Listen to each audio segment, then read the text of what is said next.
گلی گلی میں پھرایا گیا غریبوں کو، قدم قدم پہ رلایا گیا غریبوں کو، بچھا کے کانٹے چلایا گیا غریبوں کو، تماشبینوں میں لایا گیا غریبوں کو، سبب سمجھا گیا ہے ہمیں ستانے کو، مگر قبول مدینے ہمارے آنے کو، لٹا کے آئے ہیں زہرا کے ہم گھرانے کو، مگر قبول مدینے ہمارے آنے کو۔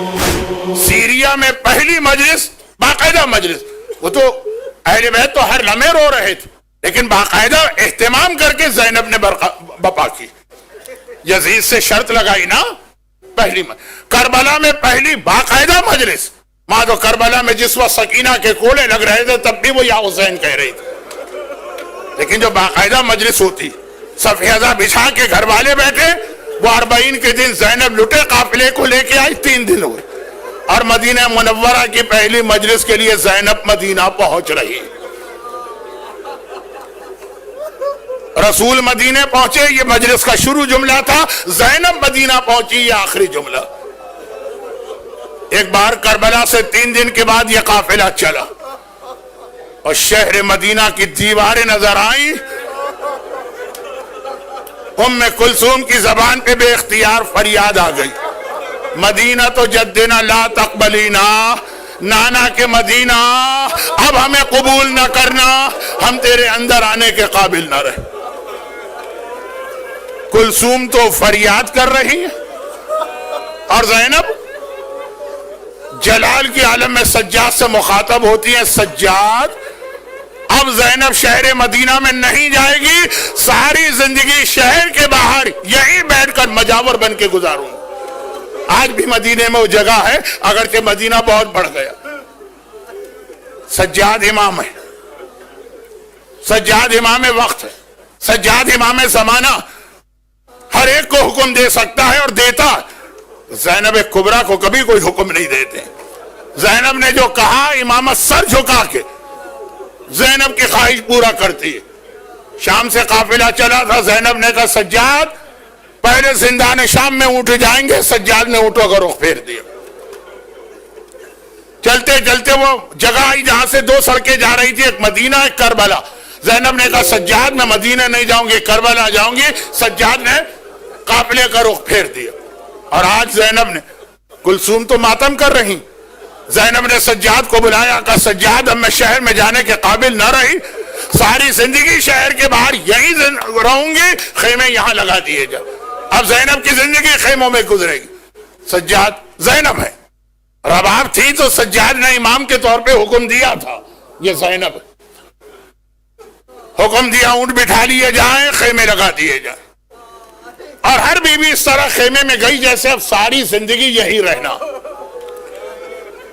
لیکن سجاد کو تو پتا ہے نا کہ ہمیں مدینہ جانا ضروری، سجاد خود حکم نہیں دینا چاہتے، ایک ہی طریقہ سمجھ میں آ رہا، اگر یہ جملہ توہین امام نہ، خاندان کے اگر بزرگ آ جائیں گے ان کو زینب انکار نہیں کر سکتی، مجھ سے تو کہہ سکتی ہے نا، لیکن اگر عباس کی ماں ام البنین آ کے کہے زینب بیٹی، کیا زینب ام البنین کو منع کریں گی؟ ایک ہی طریقہ سمجھ میں آیا، چنانچہ بشیر کو بلایا، ہماری جب عزاداری ہوتی ہے خالی عزاداری نہیں ہوتی، اس میں تبرکات بھی ہوتے، یہ بھی زینب کی سنت، شام میں جب آزادی مانگی تو شرط لگائی پہلے تبرکات دیے جائیں، تبرکات لے کے اس کے سائے میں عزاداری کی نا، آج مدینے میں بھی زینب تبرکات لے کے آئی، چنانچہ سجاد نے بشیر کو بلایا، کہا یہ علم لے کے محلہ بنی ہاشم چلا جا، اور صرف اتنا اعلان کر دے حسین کا قافلہ آ گیا، کوئی اور بات نہ کہنا، صرف اتنا کہہ دے محلہ بنی ہاشم۔ اب وہ علم لے کے چلا محلہ بنی ہاشم، شہر کے بالکل بیچ میں، وہاں تک جانے کے لیے پورے شہر کو کراس کرنا ہے، پرانے زمانے کے چھوٹے شہر. خود کہتا ہے میں علم لے کے جا رہا ہوں، اعلان کرتا جا رہا ہوں، مدینے والوں حسینی قافلہ آ گیا. ایک جگہ پہ کچھ نوجوان کھڑے باتیں کر رہے تھے، رک گئے، میرے اعلان کو سنا اور پھر ایک دوسرے سے کہنے لگے جلدی چلو ہمارا دوست علی اکبر بھی واپس آ گیا. مجھے تو آقا نے منع کیا تھا کچھ نہیں کہنا. وہ نوجوان علی اکبر کی زیارت کو چلے، میں محلہ بنی ہاشم کے بیچ میں آ گیا، اور ایک بار میں نے محلہ بنی ہاشم کے درمیان علم اپنے ہاتھ میں لیا اور آواز دی، اے محلے کے رہنے والوں حسینی قافلہ آ گیا. کہتا ہے جیسے یہ جملہ میں نے کہا، ایک حجرے کا دروازہ فوراً کھلا، ایک ننھی سی بچی پورے حجاب کے ساتھ، ایسا لگ رہا ہے وہ ہر وقت دروازے پر ہی بیٹھی رہتی ہے. دروازے پہ آئی، میرا اعلان سنا، میں نے اپنا اعلان دہرایا. جیسے اس نے دوبارہ اعلان سنا، گھر کے اندر منہ کر کے کہنے لگی چچا محمد حنفیہ ذرا جلدی سے مجھے لے چلے، میرا بابا آ گیا. میرا بابا آ گیا ہے، میں سمجھ گیا یہ حسین کی یتیمہ صغرا. میں تیسری مرتبہ اعلان کر رہا ہوں، مجھے لگا کوئی میرے گھٹنے کو پکڑ کے ہلا رہا. میں نے جھک کے دیکھا ایک بچہ کھڑا ہوا میرا گھٹنا ہلا رہا. میں نے کہا بیٹا کیا بات؟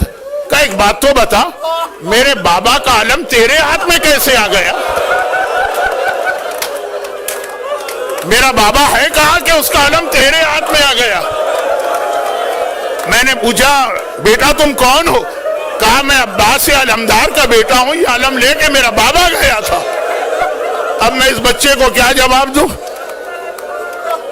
میں نے کہا دیکھو تمہارے گھر والے جا رہے ہیں، ان کے ساتھ چلو.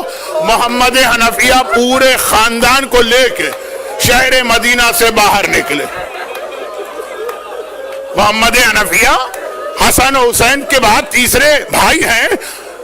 ایک مرتبہ دور سے ہی خیمے نظر آئے، چیخ ماری، میرا آقا مارا گیا، میرا حسین مارا گیا. لوگوں نے کہا کیسے پتا چلا؟ کہا دیکھتے نہیں جتنے علم ہیں سب کالے رنگ کے نظر آ رہے ہیں. اب قافلے میں پہنچے، کہا بس اتنا بتا دو میری بہن زینب کہاں؟ لوگوں نے کہا وہ خیمہ زینب کا. وہ گئے اس خیمے میں، لیکن وہ خیمہ زینب کا تو نہیں نکلا. وہاں تو کوئی بہت ہی ضعیفہ خاتون بیٹھی تھی.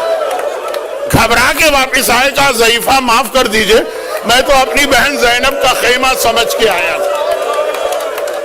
اور وہ ضعیفہ فریاد کرتی ہیں بھائی محمد حنفیہ یہ کون سا دن آ گیا جو بھائی بہن کو نہیں پہچان رہا؟ انا زینب انا زینب انا زینب، میں ہی تو زینب ہوں. اور یہ جو سنا تو تڑپ کے کہا شہزادی آپ کی یہ حالت ہے؟ ارے میرا بھتیجا سجاد کہاں ہے؟ کہا کہ وہ خیموں کے باہر نظر آئے گا. باہر نکلے، چاروں طرف ڈھونڈ رہے ہیں، 24 سال کا کوئی جوان نظر آئے. وہاں تو کوئی جوان نظر نہیں آ رہا. ہاں ایک 70-75 سال کا بہت بوڑھا آدمی، سر کے بال سفید، داڑھی کے بال سفید، بھووں کے بال سفید، چہرے پہ جھریاں ہیں، کمر جھکی ہوئی. آخر مجبوراً اسی کے پاس گئے. کہا کہ ہے مرد ضعیف، وہ محمد حنفیہ سے بھی بڑا، میں اپنے بھتیجے جوان بھتیجے سجاد کو ڈھونڈ رہا ہوں، میرا بھتیجا کہاں؟ ارے وہ کہتا ہے انا علی ابن الحسین چچا محمد حنفیہ، میں ہی تو آپ کا بھتیجا ہوں. میں نے گھبرا کے گلے سے لگایا، ادھر گلے سے لگایا. سجاد فریاد کرنے لگے چچا ذرا آہستہ ذرا آہستہ. میں نے کہا بیٹا کیا بات ہے؟ کہا چچا 1 سال تک جو خاردار توق گلے میں رہا تھا نا، اس کا زخم اب تک موجود ہے. محمد حنفیہ کہتے ہیں سجاد بیٹا یہ تیری کیا حالت ہو گئی ہے؟ سجاد نے کیا کہا؟ بس ایک لفظ کہا چچا الشام الشام الشام. جوانی میں بوڑھا کربلا کے مصائب نے نہیں کیا ہے، وہ شام کے مصائب. آخری 2-3 جملے. زینب نے ایک عجیب منظر دیکھا. خاندان کی ساری بزرگ خواتین آئیں. نانی ام سلمہ ہیں، پھوپھی ام ہانی ہے، ماں ام البنین ہے، ساری خواتین آئی ہیں. صغرا بھی آئی ہے. اب باقی عورتیں تو آگے زینب کو پرسا بھی دے رہی، اب باتیں بھی کر رہی ہیں. صغرا نہ کہیں رک رہی ہے نہ کسی سے بات کر رہی. وہ ایک عجیب کام کرتی. پہلے رباب کے پاس گئی، گود میں جھانک کے دیکھا، پھر آگے بڑھی فروا کے پاس، پھر آگے بڑھی لیلا کے پاس، پھر آگے بڑھی فاطمہ کبریٰ کے پاس، پھر آگے بڑھی کلثوم کے پاس. زینب نے کہا صغرا بیٹی یہ کیا کر رہی ہے؟ ہر ایک کی گود میں جھانک کے کیا دیکھ رہی ہے؟ کہا پھوپھی اماں مجھے کچھ نہیں پوچھنا، مجھے پتا ہے میرا سارا گھرانہ مارا گیا، اب میرا اصغر بھیا تو زندہ ہوگا نا. اصغر کا کلیجے سے لگا کے ایک مرتبہ.